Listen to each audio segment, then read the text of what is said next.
Happy Monday, everyone. Time for another live commentary. Today's bout is the semifinal from what I believe is the German National Championship. I could be wrong. It's definitely a German tournament.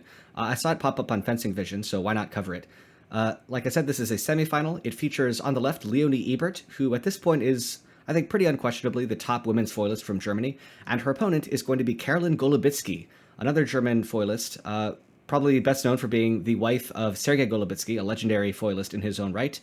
I haven't seen her fence since like the 2012 Olympics, so this will be pretty cool. But without any further ado, let's jump into the bout. 3, 2, 1, play. Okay, so we have Ebert on the left, we have Carolin Golubytskyi on the right. And yeah, I haven't seen Golubytskyi fence in a very long time. This will be quite a refresher. Bit of background, Ebert is 22 years old, Golubytskyi is 35, I think. She's pretty old, so a bit of an age difference here. And I don't want to spoil too much, but I have seen the result of this bout, and this bout will go all the way. It'll be quite epic. So, let's see what happens here. Nice long beat attack from Carolin Golubytskyi. Actually, I think the ref said attack from the left was no there. Interesting. Alright, so here's Ebert marching. Oh, challenges the march right into a straight lunge counterattack. Very, very nice. Now, Ebert can have some point control problems in close in that situation. And there, Carolin Golubytskyi exploiting that weakness once again with a very strong beat attack into preparation by the looks of things. Tries it again with a simple attack this time, but Ebert escapes and starts marching. Accelerates, but again, can't quite find the target there.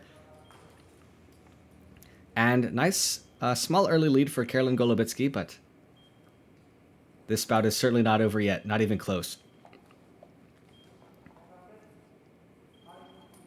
All right. So, another long beat attack. This time there were two sounds of the blade, so I do agree that that's parry post from the left, off target. Golubytskyi really flexing her very long lunge game here.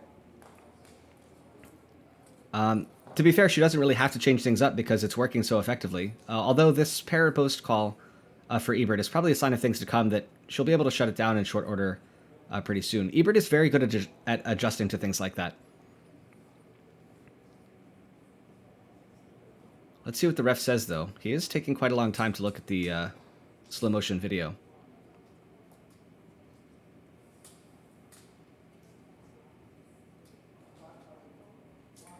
Yep, two blade contacts, the second one being Ebert's parry. Ebert tries a long attack. Very compound, that one. Golubytskyi escapes, though. Not really able to find a march, and that call is attack from the left off target. That's right. So Golubytskyi has a very powerful lunge there, but she likes to use it when the right-of-way isn't necessarily hers, and that can get her in some dangerous situations, especially if Ebert's able to finally land these riposts. There, okay. Yeah, so that was Carolin's blade take. But I still think that this kind of situation is sort of swinging in favor of Ebert. She just needs to land that riposte. There's a beat attack. Golubytskyi tries a kind of ambitious counterattack, if I'm honest. She didn't really do much to set that one up. Alright, Ebert on the march again. Takes the blade. Oh, okay. So Carolin tried to collapse the distance that time from a little bit closer, which ordinarily would be better, but Ebert with the counter time parry riposte. Very nice. And now she's able to hit that. Ooh, Ebert tries an attack off the line. Golubytskyi had her dead to rights there, but no dice. Okay, another long attack by Carolin. Ebert starts. Always on the blade. She knows that counterattack's coming, so she's staying beating the blade a lot, as you can see there. What's she asking?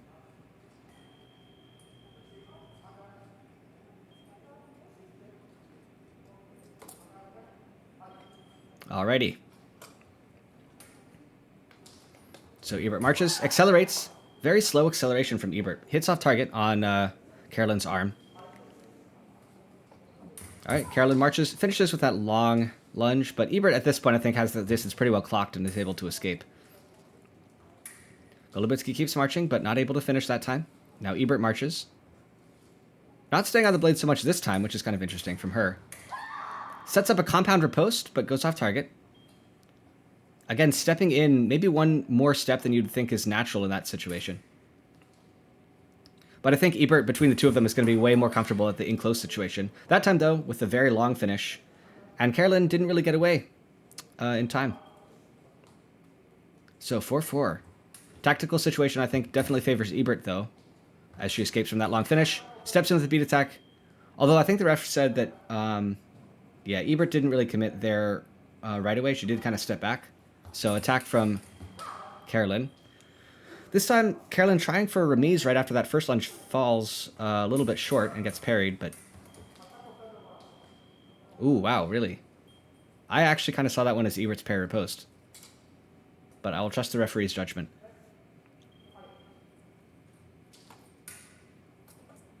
All right. Carolin marches, finishes long into the Yakovenko strategy of, I'm sure that wasn't deliberate, but dropping the foil to prevent your opponent from having right of way. I don't think that was deliberate, though. It does kind of look like she's cramping from how she's trying to stretch out her hand there. Be very unfortunate if the bout were to swing wildly in one direction just because of an injury like that, but... Ebert continues to march, staying on the blade again, this time able to finish off target in close. Although the referee is having a look at the slow motion. I don't know if he...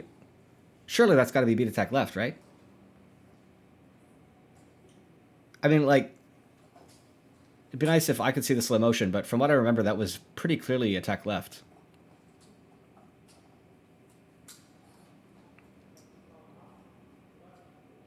Okay. All right. Ebert starts, again, taking the blade with that kind of deep foreline before trying to finish. Tries to finish compound this time. Ooh, who found the blade there? I couldn't even tell. Apparently Ebert did.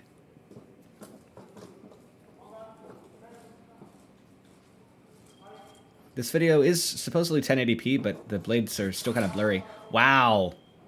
That is impressive. Because Carolin Golubytskyi has been finishing with a very powerful lunge. That, like, very bold, brazen, in fact, step into preparation from Ebert is, wow, that is a choice, to be sure. I don't know if she just saw that Golubytskyi wasn't quite ready to finish, or if that was just luck, but that is a really risky move by her. I'm glad it played out the way it did. But yeah, if your opponent's got a really strong finish, that type of step is like... Because if it turns out they are lunging in that moment, you're completely screwed. There's nothing else you can do there. All right, anyway, Ebert continues to march. All right, yeah.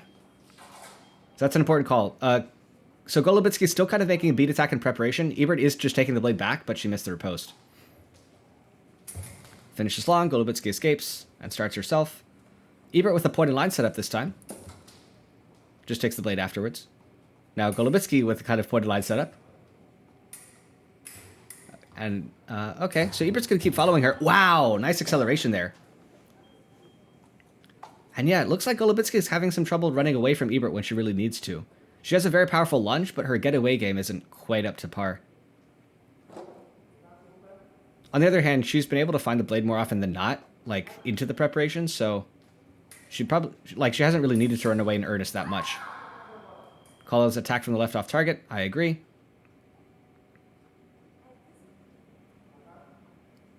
I don't know if she's cramping or tired or just really hates that call, but... I do agree with it. Let's see. More point line setup from Ebert. She might just be trying to delay the bout because the time is getting pretty low. Golubytskyi with the beat attack to finish. Able to escape this time from Ebert. That's new. And time runs out. So, right as the bout was kind of ramping up in intensity, we get this 1 minute break. So, pretty even score situation. I would still say the tactical situation favors Ebert a bit. She's been having some trouble finding these like close distance ripostes. But being able to find the blade itself is a pretty big deal just because the referee is seeing it.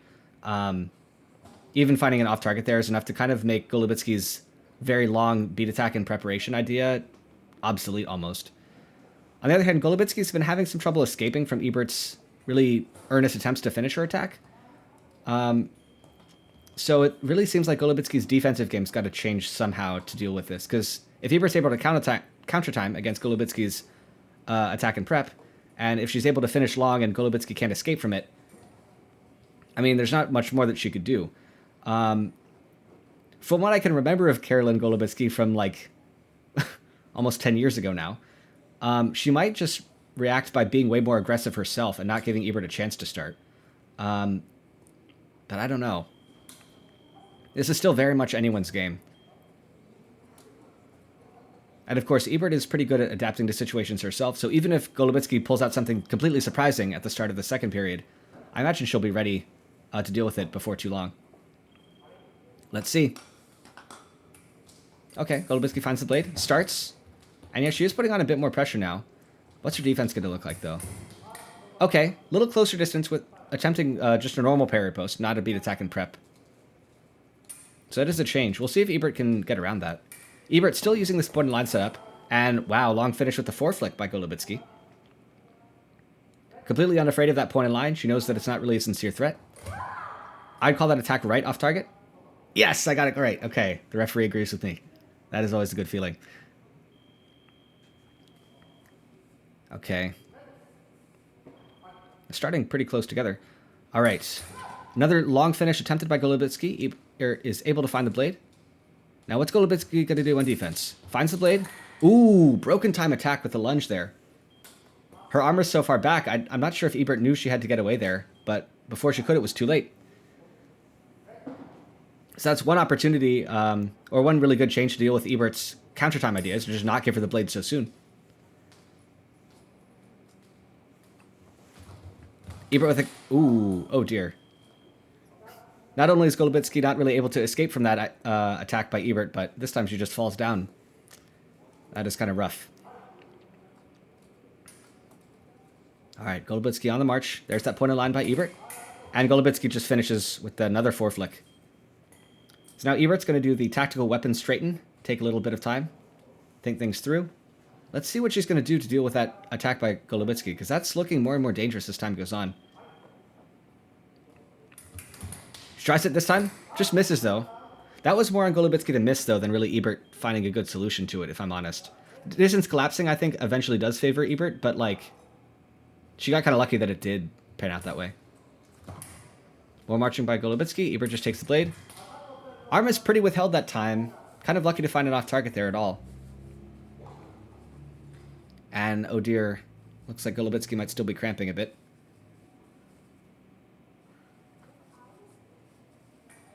Is she asking for an injury timeout?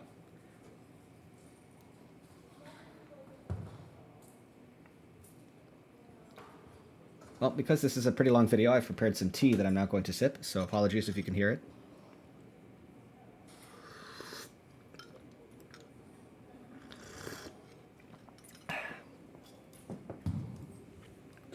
I gotta keep my... I did have a tournament I was coaching at yesterday, so my voice is going to be not in the best shape today. I apologize. Also, as usual, if this timeout does take way too long, I will edit it down in post, so you might not even be hearing me right now.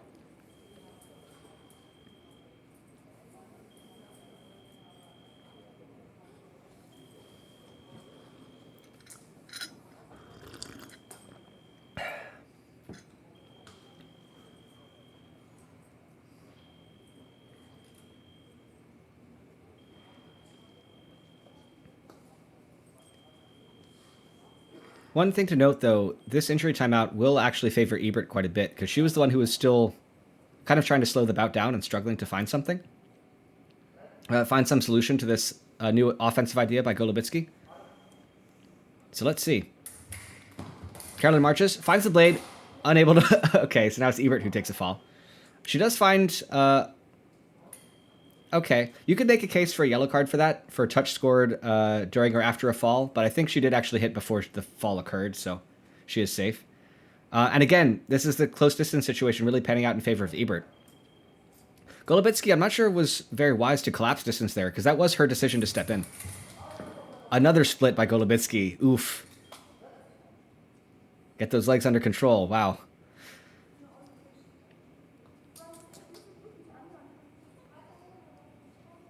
Oh, I think she's saying she was slipping on the surface of the strip.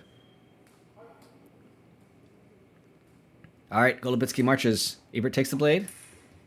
Golubytskyi now threatening into that march, so she might still be looking for... Ooh, that's... I don't know about that. That was after the halt.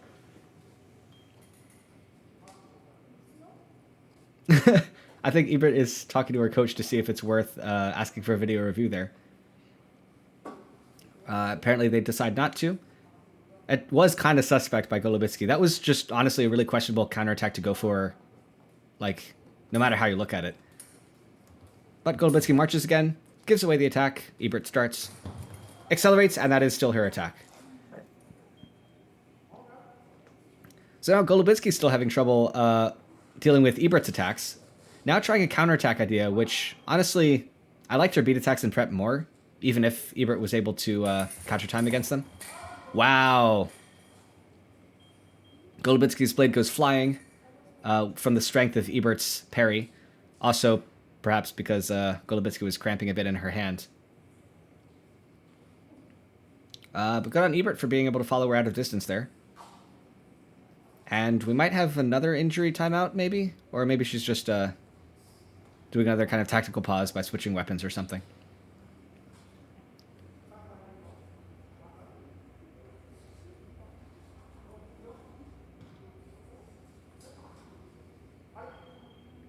Alrighty.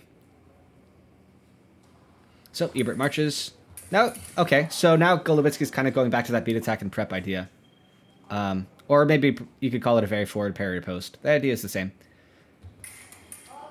Brilliant counter time. That was actually amazing. Did you see the footwork there?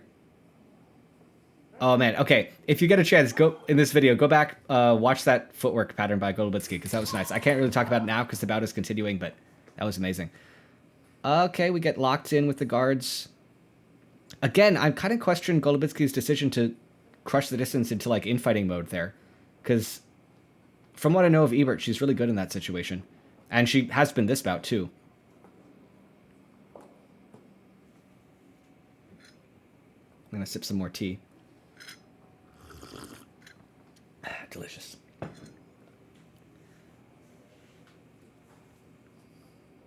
All right. What's the ref going to say? Yellow card. For Korokor to avoid a touch. Yep. I mean, I think that's probably fair. Golubytskyi did definitely cause the Korokor, and you could definitely make a case for to avoid a touch.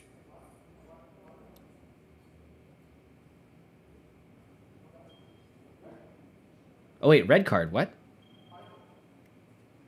Did the ref card her for arguing with him? That's kind of, it's maybe a little mean, but it's definitely fair. Like, it's not against the rules. All right, Ebert on the march, taking the blade a lot. Now, wow. Now Ebert's blade is the one that goes flying from the sheer force of Golubytskyi's parry. Red card for what?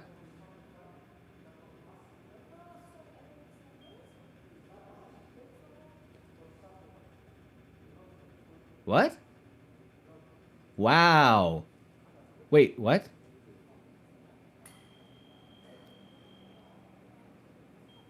So yellow card. The ref said for stopping? I don't okay, yeah. I don't get it. If anyone in the comments does, please let me know. But I have no idea what that was for. Oh, nice. Okay. Very clean parry, disengage, or post action from Golubytskyi. Very classical looking touch. Oops. Jumped the gun a little bit there.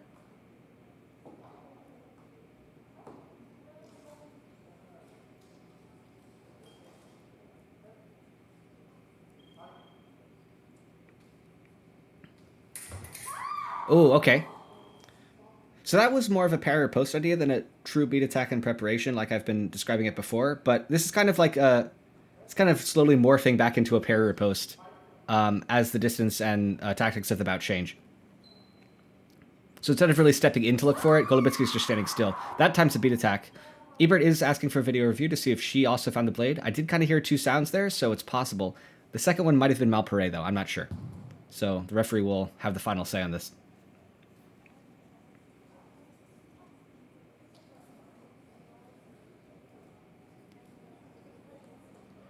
Either way, this kind of long, like, beat attack with a long lunge by Golubytskyi has really been the outstanding action of this bout.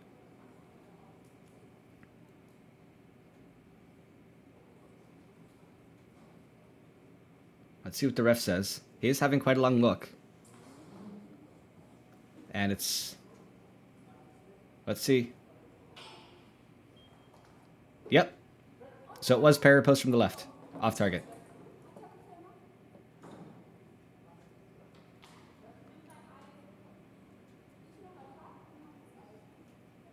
What do they say? Seems like the two fencers have kind of cut the ref out of the discussion. All right. Golubytskyi finds the blade and starts marching. Finishes. Ebert parries and starts. Accelerates. Now, Golubytskyi's had trouble dealing with this type of attack in the past. This time finds a counterattack, though. Wow. That distance seemed really lucky. Like, that seemed really far to do that type of counterattack and try to crush. Because Ebert is usually pretty able to find the distance like that. Oops. Hits the scoring machine. Ugh. A little dicey there. But again, close distance does kind of favor Ebert. So I'm kind of confused why Golubytskyi is going for that type of really crushing finish. And the same thing with the counterattack previously. All right, Ebert marches. Golubytskyi marches now. Ebert with the point line. There's only a few seconds left, so this will probably go to the third period. Yes, it will. Wow. This bout's getting intense. Some questionable referee decisions there as well. Not sure if either fencer's really benefited more from it, but lots to think about. Now again, this long beat attack with just a simple lunge by Golubytskyi is really what's carrying her in this bout. Ebert's had a few different things that have worked well at different times, but with Golubytskyi it's been fairly consistent. She has been kind of changing things up, I think, when really it wasn't necessary to. Like, deciding to go from parry or post to counterattack. I mean, it did pan out that one time for the last touch she got, but, counterattacking against Ebert with that type of very, changing tempo on her march and a very aggressive finish, and able to finish in close, that seems really risky. It's possible Golubytskyi knows something I don't. It's also possible that she doesn't. From Ebert's side of things, being down in score like this, this is no insurmountable mountain for her. She can definitely pull this through, but she has to really find a solution for that beat attack, in my opinion. Or just don't let Golubytskyi do it. That's also an option, but she has very little room for mistakes now. So let's see what happens. All right, Ebert finds the blade. Nice finish. Wow. Golubytskyi again trying for a ducking counterattack that time. I really disagree with that decision, though. Good on Ebert for finding that. Oh, man. Wow. That is really brave by Ebert to just make one retreat there when she knows how long Golubytskyi's reach is. This is insane. Okay. Tempo change there on the march by Ebert to finish, and Golubytskyi starts. Ebert with the point of line to turn things around. Golubytskyi gets a little scared and steps back. Now she starts again. Another point of line set up by Ebert. This time Golubytskyi's not nearly as scared. Okay. Call his attack left off target, although I did pretty clearly see it hit on Golubytskyi's guard before the light went off, so I don't know about that. Golubytskyi marches. Again, point of line by Ebert.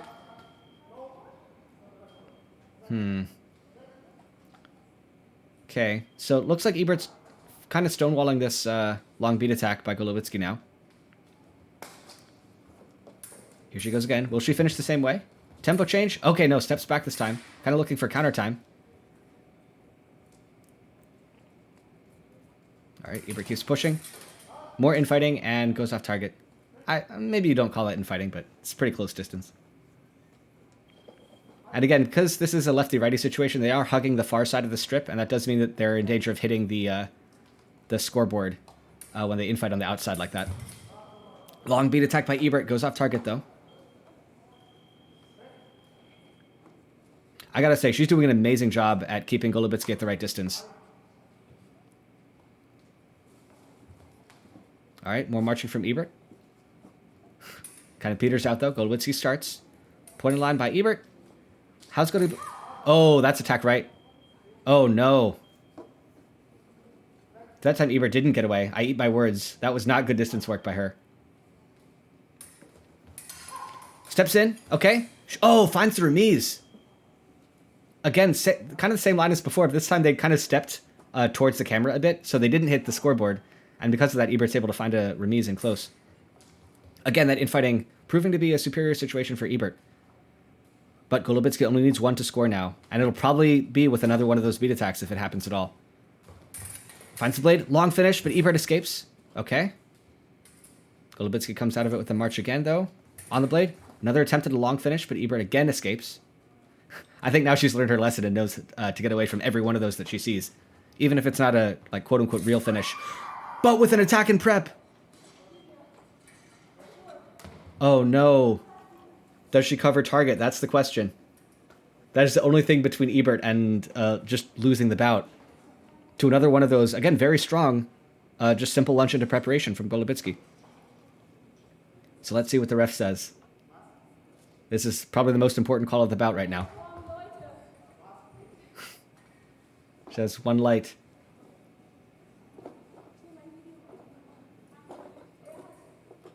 And let's not forget, Golubytskyi's already been carded.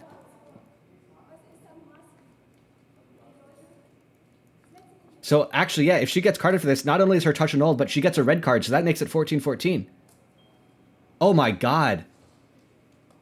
Jeez, that... This bout just got way more interesting, if that's even possible. Man. Okay, so it's now all on Ebert to get away from these attacks by Golubytskyi. If she can do that, I think she can win this bout. Golubytskyi, with a very tempo march, finishes long, but Ebert is able to parry and start. Golubytskyi trying to challenge the march, but not really able to yet. That is attack left off target, I agree. The thing with Ebert taking the blade here is even if Golubytskyi's looking for a beat attack, if there's one blade contact and Ebert's the one marching, same thing here. They're both searching, but it's Ebert's attack. So that's another thing that searching for the blade on the march can do for you. If your opponent's trying to search at the exact same time and there's one sound, it'll go to the attacker every time. Ebert finishes a little short. Golubytskyi starts. Ebert's got to run. Oh, no, okay. Able to turn it around. There, okay. Again, you can see that is, yeah. There were 3 blade contacts there. The final one was Ebert's parry post off target. Wow. You can see Golubytskyi's really leaning on this long lunge of hers, though. All right, Ebert marches. Again, finishes kind of out of distance, and lets Golubytskyi start. Oh, man. Oh, man. My first instinct is attack from the right, no, and attack from the left arrives, but this is a tight one. Ref's going to have a good hard look at the video on this one.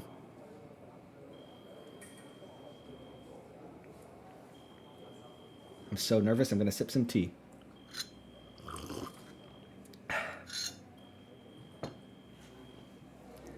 Man, this is tense. I'm getting jitters just watching this. Okay. Oh. What's the ref saying? Who knows what goes on in the minds of the ref and the video ref in situations like this? Either way, no matter what he says, I'm sure there's going to be one foilist who's absolutely inflamed at the result. Let's see. Golubytskyi was already taking off her lame. Oh, man.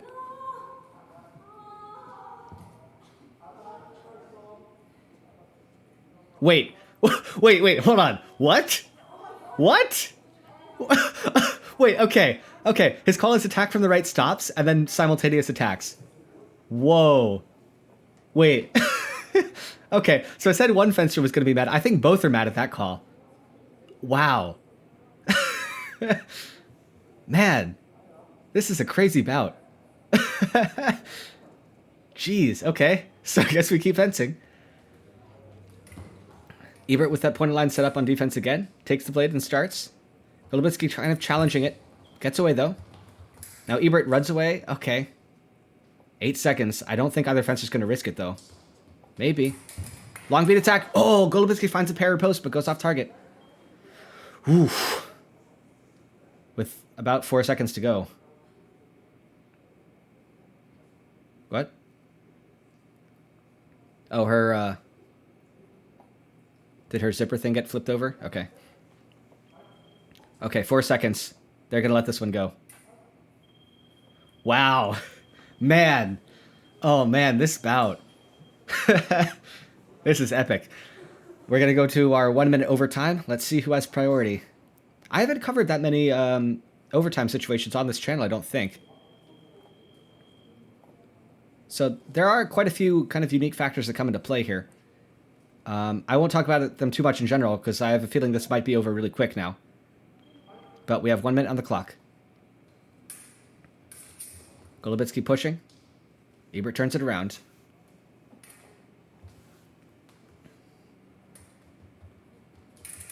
All right. Ebert gives her... Golubytskyi gives her plenty of space that time on defense. Ebert with the point in line. Oh! Call his attack from the left. He's going to have a look at the video. But I kind of agree with him. If you're looking at the feed at least, I'm pretty sure it's attack left.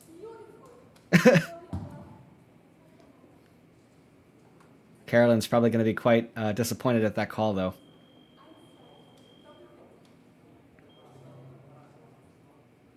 Yep. First attack from the right is no. Attack from the left arrives. And that's the bout, 15-14. What a roller coaster of a bout that was. That applause is well warranted from both fencers. So, man. Oh, I think Golubytskyi knocked over something there. Yeah, so man, that probably not up to my usual analytical standards, but man, what an entertaining bout to watch. That was amazing. Maybe not for the right reasons, but yeah, this was the semifinal from this tournament. When I was picking this out, I literally just sorted the playlist by video length. So I don't think any of the other bouts from this tournament will be quite as epic as this one. I've seen the finals already, and that was pretty one-sided that Ebert swept. So I might cover some more videos from this one, or I might do something else in the future. But until then, as always, stay sharp.